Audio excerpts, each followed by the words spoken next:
اور قربان جاؤں حضرت سلطان باہو رحمت اللہ تعالی علیہ، کیونکہ آپ بھی سروری قادری تھے، آپ کیا لکھتے ہیں؟ آپ فرماتے ہیں نہ میں جوگی نہ میں جنگم نہ میں چلا کمایا ہوں، نہ میں پاج مسیتی وڑیا نہ تسبیح کھڑکایا ہوں۔ ایسا مطلب ہے نہیں، کچھ جاہل لوگ اس سے یہ مراد لیتے ہیں کہ جی مسجد چ نہ جاؤ۔ ان کی مراد یہ ہے جس طرح ہم مسجد میں آتے ہیں، وہ کہتے ہیں ہم تمہاری طرح نہیں گئے کبھی چودھری بن کے، ہم جب بھی مسجد میں گئے ہم عبد بن کے گئے۔ ہم یہ نہیں اس کا مطلب کہ وہ مسجد میں نہیں گئے، یا اس کا یہ مطلب نہیں کہ انہوں نے تسبیح نہیں پھیری، نہیں، انہوں نے وہ والی تسبیح نہیں پھیری کہ تسبیح پھری پر دل نہیں پھریا کہ لینا تسبیح پھڑ کے ہو، نہیں، حضرت تسبیح بھی پھرتی تھی، ساتھ ان کا دل بھی پھرتا تھا حضرت۔ تو آپ آگے لکھتے کیا ہیں؟ نہ میں جوگی نہ میں جنگم نہ میں چلا کمایا ہوں، نہ میں پج مسیتی وڑیا نہ تسبیح کھڑکایا ہوں۔ عرض کیتی حضور پھر ساری زندگی کیتا کی؟ فرماندے نے ہاں ہے کیتا ہی، جو دم غافل سو دم کافر مرشد فرمایا ہو۔ اب حضرت ذرا بڑوں کی سنو، میں ایک دن تفسیر پڑھ رہا تھا، بڑا رویا پڑھ کے یار، کیسے لوگ تھے وہ۔ حضرت جنید بغدادی رحمت اللہ تعالی علیہ آپ حجام کی دکان پر گئے اپنا خط بنوانے کے لیے، اس نے حضرت کا خط بنایا، اس کے بعد اس نے جب حضرت کی لبیں درست کرنا چاہی نا آپ کی مونچھیں، تو اس نے وہ اس طرح قریب کیا تو کیا دیکھتا ہے کہ حضرت وہاں بیٹھ کر بھی ذکر الہی میں مشغول ہیں، جس کی وجہ سے ہونٹ حرکت میں ہے، اس نے وہ اس طرح پیچھے کر لیا اور عرض کرتا ہے حضرت آپ ذکر الہی کر رہے ہیں جس کی وجہ سے ہونٹ حرکت میں ہے، یہ اس طرح ہے، لوہا ہے، یہ نہیں دیکھے گا کہ لب ولی کے ہیں یا دنیا دار کے ہیں، یہ تو چلے گا تو کاٹ دے گا، مجھے خدشہ ہے کہ کہیں آپ کا ہونٹ نہ کٹ جائے۔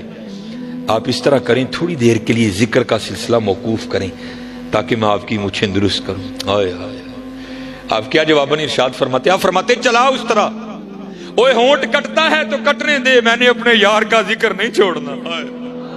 یہ تو تھے جنید۔ اب ذرا باجزید کی بھی سنو، دونوں کو اقبال لائے نا، جب حضور کی نعت لکھی نا اقبال نے، تو اقبال کیا لکھتے ہیں؟ شوکت سنجر و سلیم تیرے جلال کی نمود، فقر جنید و باجزید تیرا جمال بے نقاب۔ اب ذرا باجزید کی بھی سنو، حضرت نقشبندی بابے، آپ کے ایک خادم ہیں جن کا نام تھا زید، وہ کہتے جب میں حضرت کی خدمت میں آیا نا پہلے دن بطور خادم، تو حضرت مجھے پوچھتے ہیں اور تیرا نام کی ہے؟ تو کہتے ہیں میں نے عرض کی حضور میرا نام زید ہے۔ کہتے دن گزر گیا رات بیت گئی، اگلی صبح پھر پوچھتے ہیں اور تیرا نام کیا ہے؟ کہتے میں نے عرض کی حضور میرا نام زید ہے۔ کہتے دن گزر گیا رات بیت گئی، تیسری صبح پھر پوچھتے ہیں، کہتے میں نے عرض کی حضور زید ہے۔ دن گزر گیا رات بیت گئی، چوتھی صبح پھر پوچھتے ہیں، کہتے 20 سال تک یہی معمول رہا، حضرت روز نام پوچھتے پھر بھول جاتے، اگلی صبح پھر پوچھتے پھر بھول جاتے۔ کہتے جب 20 سال اسی طرح گزر گئے نا تو میرے دل میں خیال آیا، او زید لگتا پیر صاحب تیرے تو راضی نہیں، اتنی بے توجہی، 20 سال ہونے کو آئے تیرا نام ہی نہیں یاد ہوا۔ تو کہتے میں روتا روتا حضرت کی خدمت میں گیا، حضور مجھ سے کون سی خطا ہوئی، ایسی بے توجہی؟ تو صوفی بڑے رقیق القلب ہوتے ہیں نا، آپ بھی رو پڑے، آپ نے فرمایا تو کیوں رو رہا ہے؟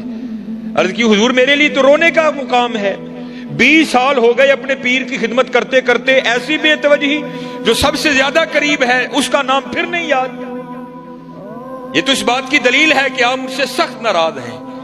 تو کہتے ہیں حضور رو کر کہنے لگے جا اپنا کام کر، تو نہ اس کام میں پڑ، یہ بات خوشی یا ناراضگی کی نہیں ہے۔